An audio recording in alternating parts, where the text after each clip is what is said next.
Ciao a tutti, amici dei gemelli, benvenuti e bentornati. Io sono Ilaria e su questo canale parlerò di tarocchi, metafisica, spiritualità e quant'altro possa essere d'aiuto ad ognuno di noi per il proprio percorso di crescita personale e spirituale.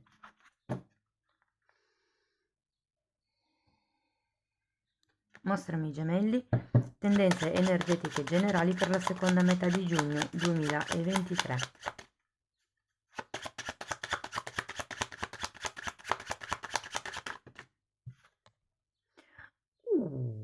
Abbiamo il diavolo, amici dei gemelli. Mm.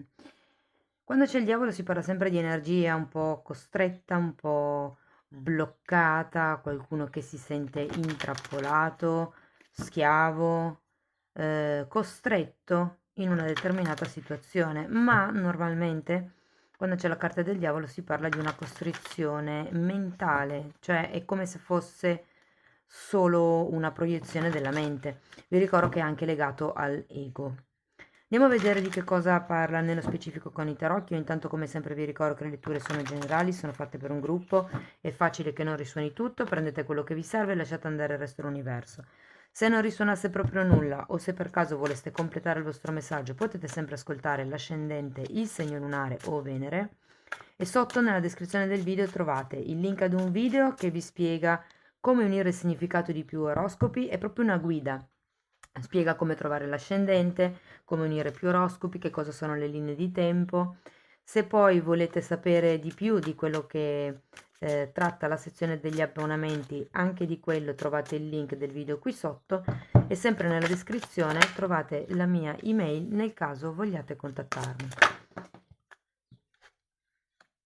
Wow ragazzi, 3 arcani maggiori per cominciare: il sole, il mago e l'imperatrice. Poi abbiamo un 5 di bastoni, un 9 di spade,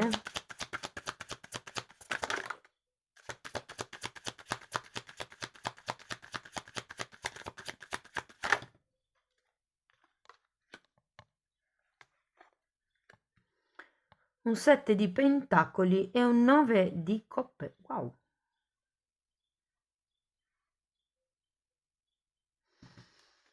E il sole al contrario. Allora, ho a che vedere, ragazzi, con il vostro potere personale, la vostra espressione personale. Per me, quando c'è la carta del sole è sempre una carta di espressione della propria essenza, della propria natura. È anche una carta che fa riferimento comunque al bambino interiore e per qualcuno tra il mago al contrario, il diavolo e questa carta potrebbe esserci qualche tipo di, mi verrebbe da dire, manipolazione nei confronti, nei confronti di qualcuno, ragazzi, o di voi stessi, cioè è come se, perché vi ricordo che rappresentando l'ego, il diavolo può rappresentare anche i desideri e le proiezioni dettate dal proprio ego. E avendo questo mago al contrario che indica l'incapacità di fare qualcosa di concreto o proprio una manipolazione, quando ci sono diavolo e mago al contrario, ragazzi, è proprio una manipolazione. Bisogna vedere se siete voi verso voi stessi, verso gli altri o qualcun altro verso di voi. L'imperatrice normalmente fa riferimento a una madre piuttosto che a un qualche cosa che è inerente all'abbondanza, alla prosperità proprio monetaria, no? Finanziaria. E ho come la sensazione che qui sia difficile nella terza settimana di giugno esprimere se stessi per arrivare a questa imperatrice. Ok? Ci sono come... Allora, se è una situazione di lavoro con i 5 di bastoni, è come se ci fossero delle aziende competitrici, magari molto valide, è come se non ci fosse quel salto che magari vi aspettate nella terza settimana di giugno per arrivare a a questa imperatrice. Sì, potrebbero essere delle gare d'appalto, potrebbero essere delle competizioni tra aziende, potrebbero essere anche semplicemente delle discussioni tra amici, dipende poi a ognuno di voi come vibra, ma è come appunto se non si sapesse bene come muoversi. Lo andiamo poi a vedere meglio con i mini tarocchi. E terminiamo poi con il 9 di spade, il 7 di pentacoli e il 9 di coppe e lo andiamo a vedere direttamente con i mini tarocchi. Allora, ragazzi, per qualcuno, considerato che c'è l'imperatrice, potrebbe fare riferimento a una situazione tra madre e figli, perché anche qui abbiamo il sole, che fa riferimento ai bambini e anche ai figli certe volte. Andiamo a vedere questo sole al contrario. Morte e 4 di coppe.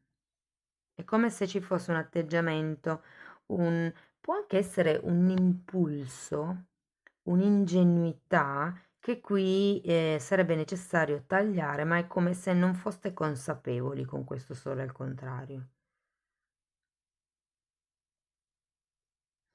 Andiamo a vedere il mago.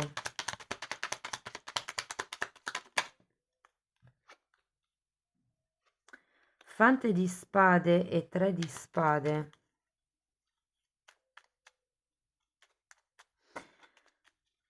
Io credo che, ragazzi, qui con questo 3 di spade ci sia veramente qualche questione legata. È come se fosse questo mago una sorta di rivalsa di cui ha bisogno il vostro ego. E con il fante di spade può essere.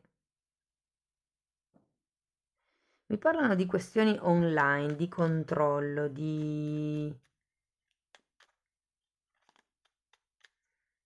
Guardate, so che magari qualcuno nutre o potrebbe a volte nutrire dei sentimenti di vendetta, che non dico che poi agiate, cioè che facciate qualche cosa per, però sapete, quelle volte è anche dove semplicemente si dice, ah, come vorrei che succedesse a lui la stessa cosa, ah, come vorrei che capitasse questo, ecco, evitate, evitate in questo periodo perché è un po' come tirarla alle persone. 3 di spade, ragazzi, è una carta pesante. Io sento che c'è qualcuno che soffre perché non capisce il perché non ci si riesca a esprimere, a iniziare, perché tenete presente che il mago è un 1, ma qui è tutto legato a qualche questione che non vedete e che sarebbe utile tagliare con la carta della morte. Andiamo a vedere l'imperatrice. 8 di spade, giustizia, asso di spade. È un modo di pensare. È un modo di pensare che può avere a che fare con la madre, quindi magari quello che avete acquisito durante l'infanzia, o semplicemente sentendo parlare o vedendo agire vostra mamma, il vostro subconscio ha preso determinate regole, determinate credenze che adesso non vi sono più utili, che vi fanno star male. Qui bisogna fare un lavoro perché avete questo 8 di spade, è un po' come vedere tutto nero. Se state aspettando qualche benestare da un ruolo più in alto di voi con questa imperatrice, che sia la madre, che sia un capo, che sia un supervisore, ehm, è come se avesse bisogno di riportare in equilibrio, in armonia questo tipo di relazione. Ripeto, per molte persone ci si sente controllati all'interno di questa situazione o di questa relazione, è una cosa che fa soffrire, però è come per qualcuno se non si riuscisse a vedere che cosa tagliare per riuscire a riportare i piatti della bilancia e della giustizia in equilibrio.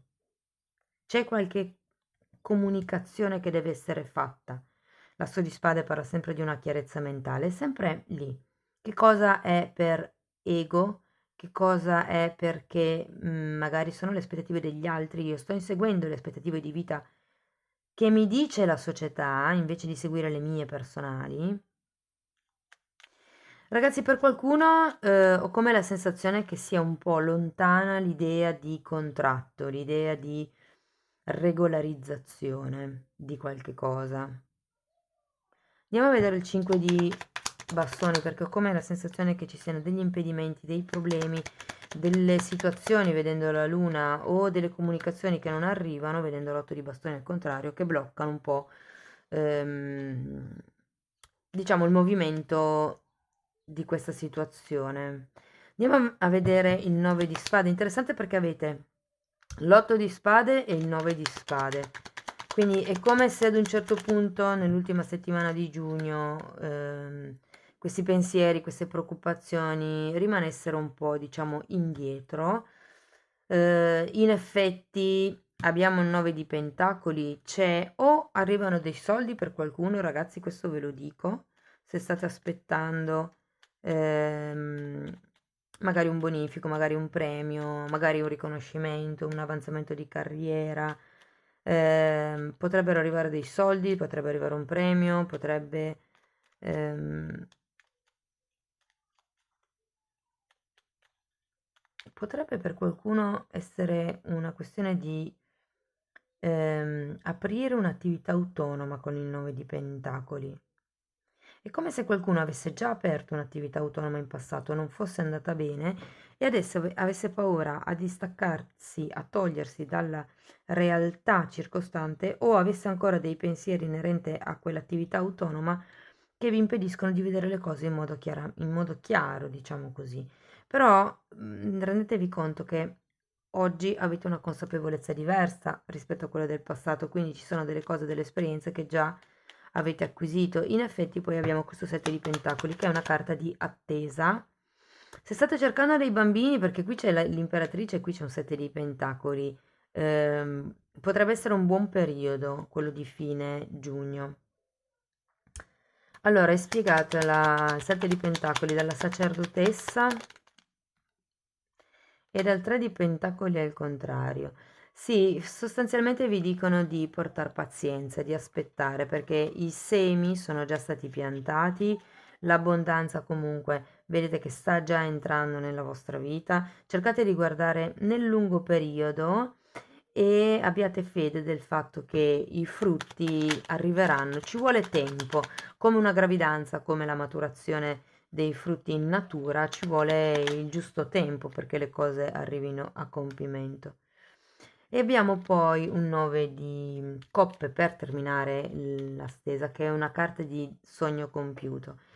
Vorrei farvi notare che qui abbiamo la forza e il re di bastoni, che sono due carte che parlano di leone. Qui abbiamo il sole, quindi per qualcuno, ragazzi, può essere molto forte l'incontro con un leone o con un segno di fuoco. Io queste cose non le dico mai, ma era troppo palese. Ehm, Ragazzi, il 9 di coppe mi parla appunto del sogno, di quello che è l'obiettivo, dell'appagamento. Voi pensate a quello e distribuite le vostre energie per prendere scelte sagge, scelte che arrivino dal cuore e imparate sostanzialmente a dominare la vostra energia, sia quella mentale, anzi direi soprattutto quella mentale, che quella propulsiva del sole, quella che vi dà la spinta per andare in avanti. Wow, amici dei gemelli, andiamo a vedere un oracolo per terminare la lettura. Oggi ho scelto i Koan Zen, messaggi tibetani su cui i monaci meditavano. Vediamo. Ecco. Tu sorridi e il mondo cambia. Wow, ve la metto proprio qui vicino alla luna, perché è un po' come se vi dicessero le energie che tu emani per primo al mondo sorridendo sono quelle che il mondo restituisce. E qui la luna lavora un po' con la stessa legge dello specchio, però nei confronti degli altri. Quindi secondo me potrebbe essere veramente importante per voi in quest'ultima parte di giugno fare effettivamente un'analisi su quello che è quello che proiettate fuori, cioè che tipo di energia voi emanate e che tipo di proiezioni voi fate fuori, cioè che cosa credete che anche gli altri vivano come vivete voi, perché magari le paure che avete voi non sono le paure degli altri, ma voi date per scontato che sì, che sia così. Wow, amici dei gemelli, devo dire che è una lettura molto intensa, in effetti avete il diavolo, c'è questa energia un po' così di lotta interna, magari per qualcuno di lotta esterna. Non vi nego che insomma c'è un po' di sorta di soffocamento nella terza settimana di giugno, ma ripeto, è sempre tutta un'attitudine mentale. Se riuscite a staccarvi dal vostro ego, vedete che le cose piano piano inizieranno voi inizierete a sorridere al mondo e il mondo inizierà a sorridervi. Amici dei gemelli, questo è quello che avevo per voi. Spero che comunque la lettura vi sia stata utile per capire come navigare le energie del prossimo periodo. Potete farmelo sapere con un like, con una condivisione, un commento, l'iscrizione, una donazione, ogni tipo di supporto per me è importante e io di fatto voglio ringraziare tutte le persone che sostengono continuamente il canale, anche solo con un grazie, con un cuoricino, quindi grazie davvero a tutti. Grazie anche per essere rimasti qui con me e di esserci. Io vi mando un grosso abbraccio e ci vediamo nei prossimi video. Ciao ciao!